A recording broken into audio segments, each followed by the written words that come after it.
Listening is a magnetic and strange thing, a creative force. The friends who listen to us are the ones we move toward. When we are listened to, it creates us, makes us fold and expand, unfold and expand. I have always loved this quote by Brenda Ueland because I think it really does describe listening very well. I find that, number one, I have a hard time considering someone a close friend if they don't listen to me. And two, I think it's true that when we're listened to, we do unfold and expand. We know our own minds better. So today I want to inform you about listening. I'm going to go over the activity of listening. I'm going to talk about mindful listening, and I'm going to spend a little time talking about some guidelines for listening. So first of all, let's talk about the activity of listening. According to the article, What's the Difference Between Hearing and Listening on Healthline.com, the difference between the two can be described this way. Hearing is physical, but listening is mental.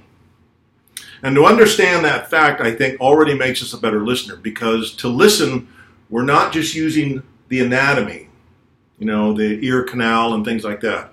We are engaging our mind. And the more we need to listen, the more of our mind or attention we need to devote to listening. Second of all, I want to talk about an idea called mindful listening. This comes from the communication researcher H.L. Goodall in his book, Business and Professional Communication. And he suggests that one of the ways we can understand listening is on a continuum from mindless to mindful. And in that, you can sort of track or chart various types of listening.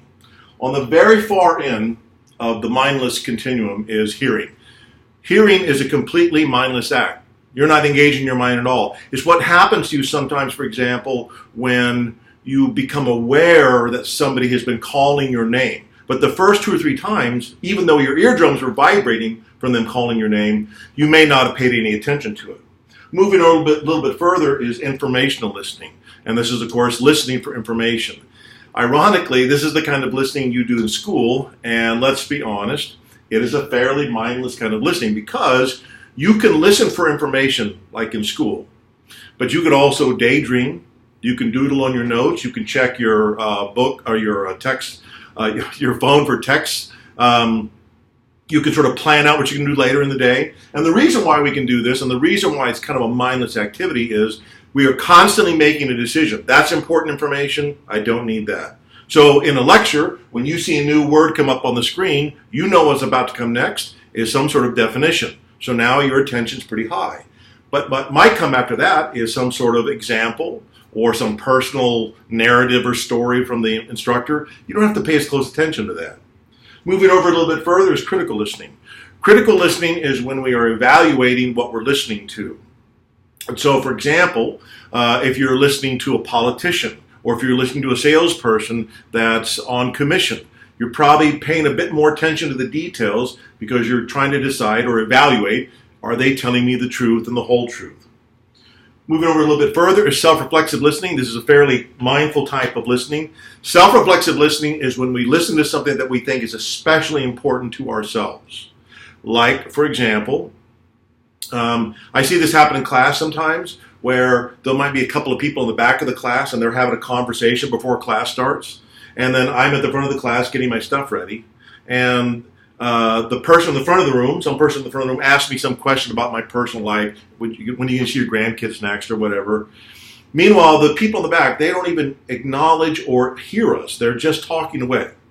But then somebody in the front row in a very normal volume will say, so when is the next test? And I'll immediately see those people who are in the back and talking to each other, go, test? What did he say about test? What was that about test? And it's that kind of thing that just gets through the filters when it's really important to you. What I really like about Goodall's table is this one, conscious listening.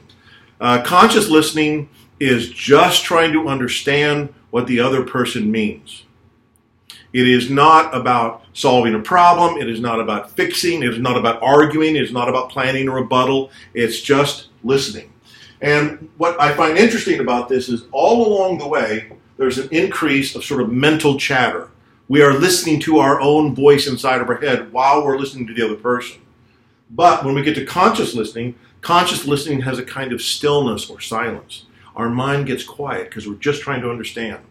And Peter Senge, the author of The Fifth Discipline, says, generative listening is the art of developing deeper silences in yourself and hear beneath the words to their meanings.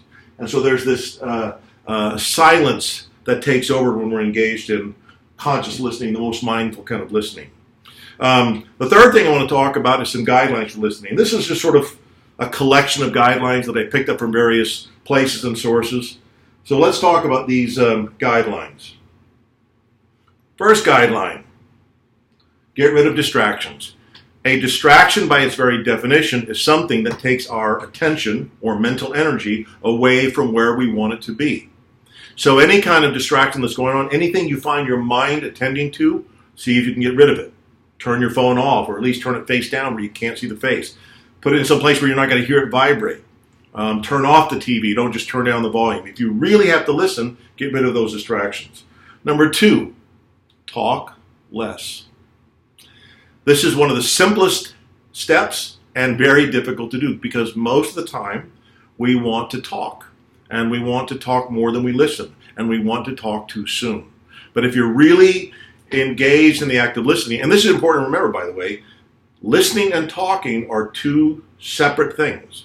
The moment we start talking is the moment we stop listening. So talk less.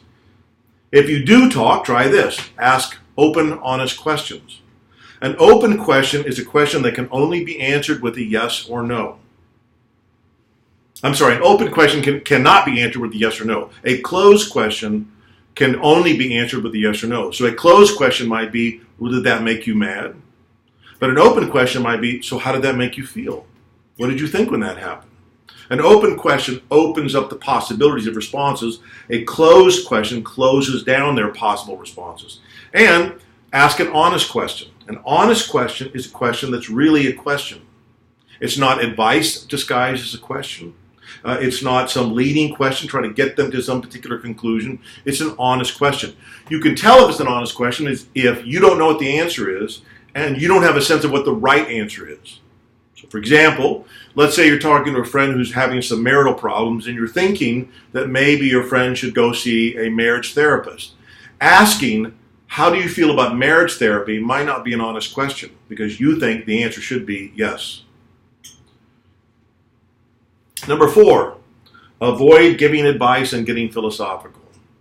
The first thing I want to say about this is about giving advice. And we need to recognize again, first of all, if we're supposed to be listening, the moment we start giving advice, we're no longer listening. Second of all, let's be honest. Most of the time, I think, people don't really want advice. Even when they say to us, hey, can I get your advice about something? What they really want is just to be listened to. But too often we don't really realize we can ask of a person, listen, I need to talk out a problem. I don't want you to give me advice. I don't want you to try and fix anything. I just want you to listen. That's all I want you to do. But you can tell people don't want advice because often they don't take our advice.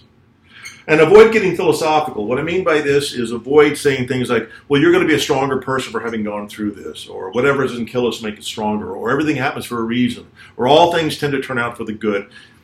It is not to say those things are not necessarily true, though some of them I wonder about, but at the very least, it is two things. Again, one, the moment we get philosophical, we're not listening. We are talking. And second of all, often people just don't want our philosophy at that moment. They just want to be listened to. I remember a friend of mine who lost a boy, lost her son in an accident when he was 8 years old. And this is a person of faith. She attends church regularly, she believes. But someone came up to her some few months after her son was killed and said to the woman, to my friend, well, your son is happier now. And what she said in response was, really? Well, maybe your kids would like to be happier too. Now, that seems like a harsh thing to say. But part of what my friend was saying is, number one, it's all well and good for me with my living son to say to that person, your dead son is happier. And two, what my friend heard when that person said that was, so God had to kill my son because I was such a bad mom. To make my son happy, God had to take him away. Now, that's not what the person meant. But quite often when people need to be listened to, they are not prepared or welcoming our philosophy. And then number 5, presume ignorance. I find it ironic that quite often knowledge gets in the way of learning.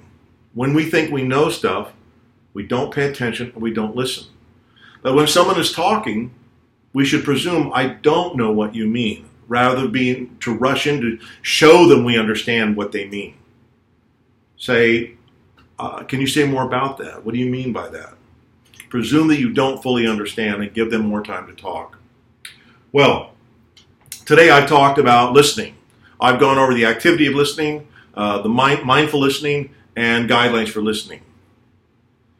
I'd like to close with this quote. Attention is an underrated word. It doesn't get the attention it deserves. We pay attention, we pay homage to love and happiness, and God knows productivity. But rarely do we have anything good to say about attention. We're too busy, I suspect. Yet, our lives are empty and meaningless without attention. My 2-year-old daughter fusses at my feet as I type these words. What does she want? My attention. My love? Yes, in a way, but what she really wants is my attention. Pure, undiluted attention.